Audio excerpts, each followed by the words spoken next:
சரி, இப்ப எண்டோஸ்கோப்பியும் ரோபோட்டிக் சர்ஜரியும் ஒண்ணா? அந்த கட்டத்துல தான் இன்னைக்கு ரோபோட் இருக்கு. ரோபோட்டோட விலை கிட்டத்தட்ட 18ல இருந்து 20 கோடி ரூபாய். 18ல இருந்து 20 கோடி ரூபாய்க்கு ஒரு பொருள் ஒருத்தர் வாங்கி பயன்படுத்தும் பொழுது அதை அவங்களுக்கு பயன்படுத்திக்கிறது கிடையாது, பேஷண்டான நம்மளுக்கு தான் பயன்படுத்துறோம். அப்படி இருக்கும்போது அதுக்கு உண்டான சார்ஜஸ் கண்டிப்பா வரும். ஒரு ரிசல்ட் அந்த அளவுக்கு காஸ்ட்லியா இருக்கிற மிஷின் யூஸ் பண்ணும்போது கிடைக்கிற ரிசல்ட்டுக்கு நம்ம செலவு பண்ண வேண்டிய தேவை இருக்கு. சரி, இப்போ இந்த எண்டோஸ்கோபி கிராமப்புற மக்களுக்கும் கிடைக்குமா? அதுக்கான வசதி இருக்கா தமிழ்நாட்டுல? பண்ணுவாங்களா? இங்க இருக்கிற ஃபெசிலிட்டி இன்னைக்கு மதுரையிலயும் இருக்கு, மதுரையில இருக்க ஃபெசிலிட்டி சேலத்திலயும் இருக்கு, சேலத்துல இருக்க ஃபெசிலிட்டி திருச்சியிலயும் இருக்கு. ஆனா இவங்க எல்லாரும் சேர்த்து தான் நான் பேசிக்கிட்டு இருக்கேன்.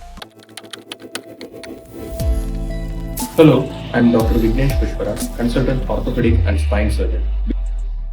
சரி, இப்போ நரம்பு சம்பந்தப்பட்ட நரம்பு சர்ஜரி எல்லாம் பண்றாங்களா? நரம்பியல் சர்ஜரி அவங்க இந்த எண்டோஸ்கோபி பண்ணுவாங்களா?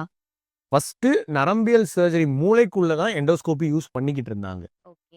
அங்க யூஸ் பண்ணும்போது ஏன் முதுகுத்தண்டுல யூஸ் பண்ண முடியாது அப்படின்னு தான் நாங்க எங்களோட நியூரோ சர்ஜன்ஸ் கிட்ட இருந்து தான் எண்டோஸ்கோப்பியை கத்துக்கிட்டோம். 100% அங்கேயும் தேவைன்னா யூஸ் பண்ணலாம். சரி, இப்போ இந்த எண்டோஸ்கோபி கிராமப்புற மக்களுக்கும் கிடைக்குமா? அதுக்கான வசதி இருக்கா தமிழ்நாட்டுல? பண்ணுவாங்களா? ஏன்னா நீங்க 50% தான் பீப்புள் எக்ஸ்பீரியன்ஸ் ஆயிருக்காங்க, கத்துட்டு இருக்காங்க அப்படின்னு சொன்னீங்க. அதனால நான் அந்த கேள்வி வைக்கிறேன், தப்பா எடுத்துக்காதீங்க. இல்லம்மா, தாராளமா கிராமப்புற மக்கள் அர்பன் மக்கள் அப்படின்றது கிடையவே கிடையாது. மக்கள் கொஞ்சம் ரிசர்ச் பண்ணணும், எந்த டாக்டர் கிட்ட போகணும்னு அவங்க தேடணும். எல்லாரையும் என்கிட்ட வான்னு நான் என்னைக்குமே சொன்னது கிடையாது, எல்லாரையும் சென்னை வாங்கன்னு நான் கூப்பிட்டதும் கிடையாது. இங்க இருக்கிற ஃபெசிலிட்டி இன்னைக்கு மதுரையிலயும் இருக்கு, மதுரையில இருக்க ஃபெசிலிட்டி சேலத்திலயும் இருக்கு, சேலத்துல இருக்க ஃபெசிலிட்டி திருச்சியிலயும் இருக்கு. ஆனா இவங்க எல்லாரும் சேர்த்து தான் நான் பேசிக்கிட்டு இருக்கேன். Sir, okay sir. இப்போ செகண்ட் ஒப்பீனியன் வாங்குறது தப்பு இல்லையா?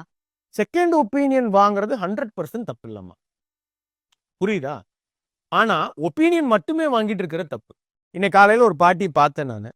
அந்த பாட்டி எத்தனை வருஷமா நடக்க முடியல பாட்டி அப்படின்னு கேட்டா 5 வருஷமா நடக்க முடியல. ஆனா எத்தனை வருஷமா பிரச்சனை வச்சிருக்காங்கன்னு கேட்டேன்னு வச்சுக்கோங்க, 10 வருஷமா பிரச்சனை வச்சிருக்காங்க. 10 வருஷமா ஒப்பீனியன் மட்டுமே வாங்கிட்டு இருக்கிறதுனால அவங்க வலி சரியாக போறது இல்லை இல்லையா? நான் ஒப்பீனியன் வாங்குறது தப்புன்னு சொல்லல, ஆனா ஏதோ ஒரு கட்டத்துல நீங்க முடிவு எடுத்தே ஆகணும். எந்த டாக்டரும் எங்க கிட்ட வாங்க நான் தான் நாளைக்கு சர்ஜரி பண்ணி பெஸ்டா கொடுக்குறேன்னு சொல்ல போறது இல்லை. எனக்கு பேச வருது, கேமரா பயம் கிடையாது, அதனால நான் உட்கார்ந்து பேசுறேன்.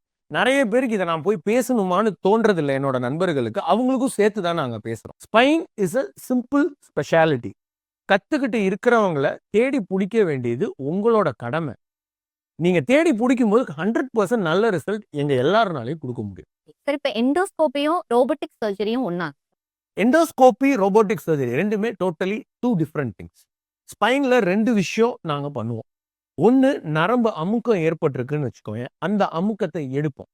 அடுத்தது எலும்பு நகர்ந்துச்சுன்னா ஃபர்தரா நகராம இருக்க போல்ட் நட் போட்டு ஃபிக்ஸ் பண்ணுவோம்.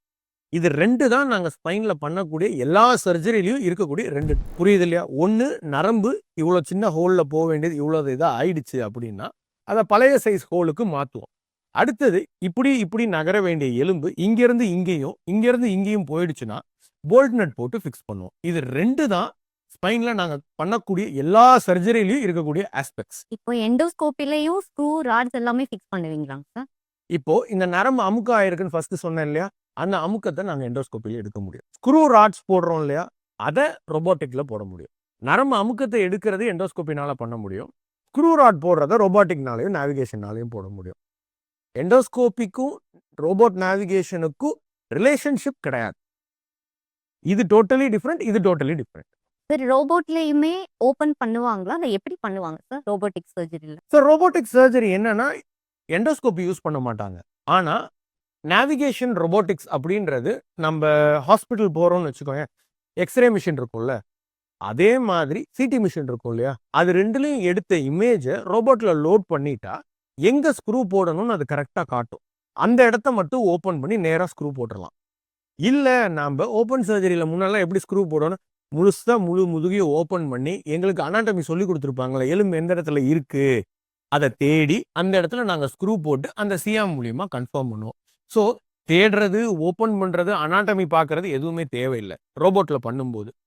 நேவிகேஷன் ரொபோட்டிக்ஸ் அது ரெண்டும் எக்ஸ்ரே சிடியை லோட் பண்ணது மூலியமா எலும்பு எங்க இருக்குன்னு அதுக்கு தெரியும், அது எங்களுக்கு காட்டும். ஆனா நாங்க தான் போடணும், கண்டிப்பா அது போடாது. ரோபோட்டிக் சர்ஜரி அத்தியாவசியமா ஆடம்பரமா? ரோபோட் வந்து அத்தியாவசியமா ஆடம்பரமான்னு கேக்குறீங்க. அத்தியாவசியம் கிடையாதுன்னு நான் சொல்லிடுவேன். ஆடம்பரமான்றதுக்கு வார்த்தைக்கு ஆமா இல்லைன்னு என்னால எதுவுமே சொல்ல முடியாது. அந்த கட்டத்துல தான் இன்னைக்கு ரோபோட் இருக்கு.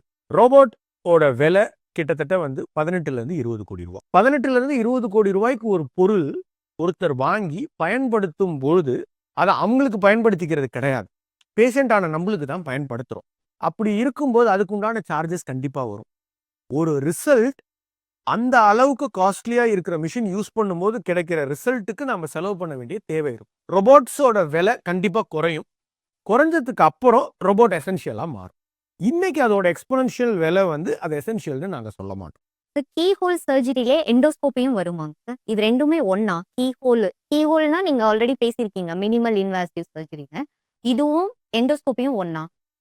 ரெண்டும் ஒண்ணுன்றது தான் கரெக்டான வார்த்தை. கீஹோல் அப்படின்றது வந்து உருவாக்குனது வந்து நம்ம தமிழ்நாட்டுக்காரர் ஒருத்தர் தான். இதுக்கு முன்னாடி ஆர்த்ரோஸ்கோப்பின்னு இருந்துச்சு, லேப்ரோஸ்கோப்பின்னு இருந்துச்சு, எண்டோஸ்கோப்பின்னு இருந்துச்சு. ஜாயிண்ட்ல வந்து ஹோல் மூலியமா ஆர்த்ரோஸ்கோப்பி பண்ணிட்டு இருந்தாங்க. என்ன நினைச்சாருன்னு தெரியல, ஒரு நாள் காலையில professor he mentioned and he coined the word keyhole surgery. அன்னையில இருந்து தான் இந்த கீஹோல்ன்ற வார்த்தை பிரபலமாச்சு. அவர் சொன்னது எதுக்காக சொன்னார்னா, பாமர மக்களுக்கும் சாவி உள்ள போற அளவுக்கு தான் ஓட்டை இருக்கும், அதுக்காக அவர் அதை எக்ஸாம்பிளா காட்டினார். Endoscopic spine surgery, minimal access spine surgery, tubular spine surgery, microscopic spine surgery, இது எல்லாமே கீஹோல் ஸ்பைன் சர்ஜரி தான். அங்க நான் என்ன மிஷின் யூஸ் பண்றேன் அப்படின்றது தான் இந்த 4 டைப்ஸ். ஓகே, நம்மளுக்கு தேவை மசிலை டேமேஜ் பண்ணாத சர்ஜரி வேணும். டாக்டர் மைக்ரோஸ்கோப்ல வச்சு டேமேஜ் பண்ணாம பண்றாரா, எண்டோஸ்கோப்பை வச்சு டேமேஜ் பண்ணாம பண்றாரா அப்படின்றது டாக்டர் பிரச்சனை. உண்மையிலே டாக்டர் பிரச்சனையா? 100% அது உண்மையிலே டாக்டரோட பிரச்சனை தான்.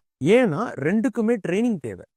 ஓகே, எல்லாத்துக்கும் மேல என்னோட இடத்துல இருந்து நான் சொல்லணும்னு ஆசைப்பட்ட ரெண்டுக்குமே பொறுமை தேவை.